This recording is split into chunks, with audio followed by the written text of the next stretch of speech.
The week is rolling along. I'm Carl Azus, welcoming you to Wednesday's edition of CNN Student News.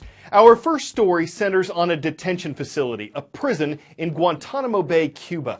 It's operated by the United States. It's part of a U.S. naval base on land that America has leased from Cuba since 1903. To start, we're covering the plan. Yesterday, President Obama called for the detention facility at Guantanamo to be closed. The U.S. government has identified 13 potential places where officials could transfer the remaining prisoners. There are about 91 of them there. But no specific location was proposed. This isn't the first time the president has pushed for Guantanamo's closure. When President Obama was elected in 2008, he vowed that he would close Guantanamo Bay within a year. There we go. 7 years later, that has not happened. Well, let's start from the beginning. The Guantanamo facility is rented from the Cubans and was normally used as sort of a naval and Coast Guard base for the United States. When we went to war against Afghanistan in 2002, soldiers were picking up what were called men who were unlawful combatants, who were picked up on the battlefield. And they were sent to Guantanamo in sort of a hastily arranged agreement so that they might be processed while there. Well, they weren't processed, they stayed there. Over the course of the War on Terror, close to 1,000 men have been detained at Guantanamo Bay. Now the debate. The Obama administration says closing the detention center and transferring the enemy combatants held there would save the U.S. tens of millions of dollars per year. There have been accusations that some of the prisoners at Gitmo have been tortured or mistreated, that the facility itself is a dangerous symbol being used abroad to recruit terrorists. And President Obama says keeping the facility open is contrary to American values. But the administration says it needs congressional approval to shut it down. And Republicans and some Democrats have said they're concerned that moving the prisoners to U.S. soil would threaten national security. House Speaker Paul Ryan says moving suspected terrorists to the U.S. is illegal. And American intelligence suspects that dozens of the men who've already been transferred out of Guantanamo have returned to terrorism. Next, to India. Almost 80% of people there are Hindu. And the controversial caste system used to determine the advantages and disadvantages that different castes or classes would have. That was abolished 67 years ago. And India has implemented programs to give those once considered members of lower castes advantages in getting jobs and admissions. But it's a relatively well-off group that recently protested, blocking highways, burning buildings, and looting. They say reverse discrimination has put them at a disadvantage. And though they reached an agreement with the government that ended the protests after 16 people died, the demonstrations disrupted a water station that supplied part of New Delhi. We're at one of 150 water tanker filling stations in New Delhi. Since the crisis began, they've been operating all day. Every 5 to 7 minutes or so, a water tanker truck like this one has been arriving. They've been filling it up and going to neighborhoods nearby in the northwest of Delhi. This one is headed to a colony around the corner, and we're going to go along and see what happens.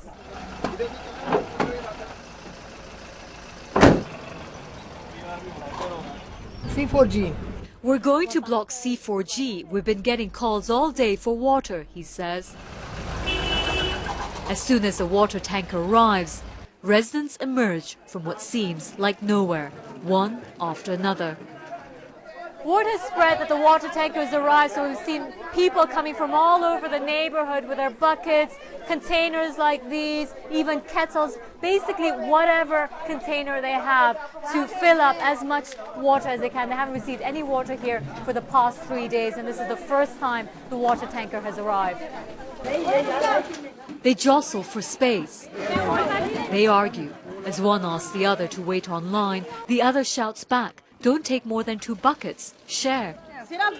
We can live without a shower, but what about cooking or cleaning our utensils? What about flushing our toilets? It's become so difficult nowadays. Every morning, I just dream about water, she says. 72-year-old Lakshmi Ramaswamy has gone back and forth 3 times already. Anything more than this steel urn would be too heavy. She shows me how she's been storing what's become her prized possession.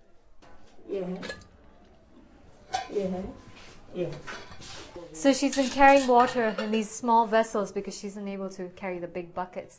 She's rationing. She doesn't know when the water tanker truck will arrive again. From the elderly to the youngest in the family, everyone pitches in, collecting every last drop. It only took 15 minutes to empty out this truck.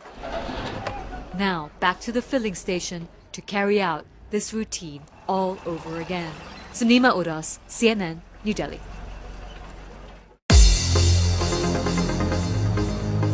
Our source for roll call schools, each day's transcript page at cnnstudentnews.com. Yongcheon High School knows this. We found their request on yesterday's transcript. Hello to everyone in Yongcheon, South Korea. Jumping over to Wood River Junction, a village in Rhode Island. It's great to see the Chargers of Cherahoe High School. And from Burlington, Kansas, we've got the Wildcats. Burlington High School rounds out our roll. Okay, space travel. It's not for everyone, but for those who want a taste of it, yet don't see themselves working for NASA, a private space flight may be on the horizon. No engineering degree necessary. The downsides, it's dangerous, at least at this point. You wouldn't have much time before coming back down to Earth, and you'll need an extra $250,000 floating around. Richard Branson's Virgin Galactic wants to be the world's first commercial space line. That is, the first company to take regular people into space on a regular basis. And this is the spaceship they say could do it. Spaceship Two Serial 2 was constructed here in the Mojave Desert in this secretive hangar. We're really looking forward to getting it into the air where it belongs and then eventually into space. Head back and we're accelerating. Dave McKay is Virgin Galactic's chief pilot. He's been training inside of the simulator hundreds of times, waiting for a real spacecraft to fly again. After rollout, we expect in the next couple of months to be in flight test. Of course, that's hugely significant. That's because Virgin Galactic has not had a vehicle since a tragic accident in 2014 left its spaceship in pieces and killed one test pilot. We're going to learn from what went wrong. The NTSB ruled the cause of the accident to be human error.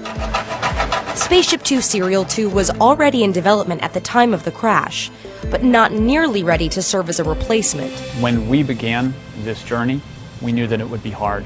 And it has been hard. The number one thing is that we're going to test fly this vehicle. We're going to test fly Spaceship 2, and we're going to make sure that we understand what happened. Virgin Galactic has made several updates to its new and improved spacecraft. The actual accident itself was caused by a control being moved when it shouldn't have been done, and we've implemented a new system which prevents that ever happening again. But building the spaceship and adding those new features has taken time. Spaceship Two Serial 2 has been under construction for more than 3 years. 2, 1, release, release, release. This is how it works. The mothership, White Knight 2, carries the spaceship 50,000 feet into the air. Then it separates and blasts off at more than 3 times the speed of sound, reaching between 50 and 62 miles above Earth. The 6 passengers on board will experience about 6 minutes of weightlessness. And at this point, or very shortly, we're going to allow the customers to unstrap and they can float around. More than 700 customers have already paid $250,000 for a seat when Virgin Galactic eventually starts commercial operation. It's a sensational experience, of course, but it's more important than that. It's a first step in the opening up space to the wider population of the world.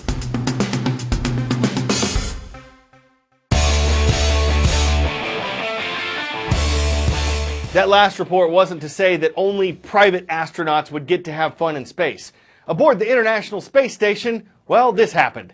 Astronaut Scott Kelly, who's spending almost a year in orbit, recently received a care package from his twin brother back on Earth. It contained a gorilla costume. So why not? This isn't the first time an ape has spent time in space, but it probably is the first time that one chased other astronauts around.